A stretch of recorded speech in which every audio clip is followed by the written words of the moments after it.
Communist പാർട്ടിയുടെ ഭാവി ഏതാണ്ട് എഴുതപ്പെട്ടതാണ്. അത് അസ്തമിച്ചതാണെന്ന് അവർക്ക് തന്നെ അറിയാം. അതുകൊണ്ടാണ് അവരിപ്പോൾ എംപിമാരെ ഔട്ട്സോഴ്സ് ചെയ്യുന്നത്. നമുക്കറിയാം കമ്മ്യൂണിസ്റ്റ് പാർട്ടിക്ക് ആകെ 4 എംപിമാരാണ് ഇന്ന് ലോക്സഭയിലുള്ളത്. ആ 4-ൽ 3 എംപിമാരും മറ്റു പാർട്ടികളിൽ നിന്ന് ഔട്ട്സോഴ്സ് ചെയ്തതാണ്.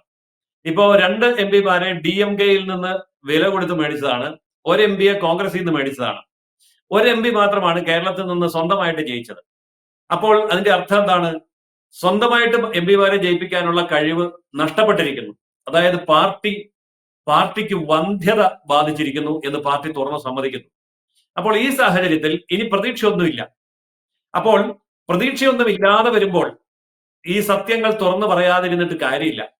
കാരണം ഇന്നലെ ചെയ്ത മഹാപാതകങ്ങളാണ് പാർട്ടിയെ ഈ അവസ്ഥയിൽ എത്തിച്ചത് എന്ന് പാർട്ടിയിലെ മഹാരഥന്മാർക്ക് തന്നെ ഒരു കുംഭസാരം നടത്താതെ മരിക്കാൻ വയ്യ. മരിക്കുന്നതിന് മുമ്പ് എനിക്കൊന്ന് പറയണം ഈ സത്യം എന്നുള്ള വീർപ്പുമുട്ടലാണ് ജി സുധാകരൻ പ്രകടിപ്പിച്ചതെങ്കിൽ ഇനി നിരവധി കമ്മ്യൂണിസ്റ്റ് നേതാക്കന്മാർ ഇതുപോലെയുള്ള സത്യങ്ങൾ വിളിച്ചു പറയുക തന്നെ ചെയ്യും.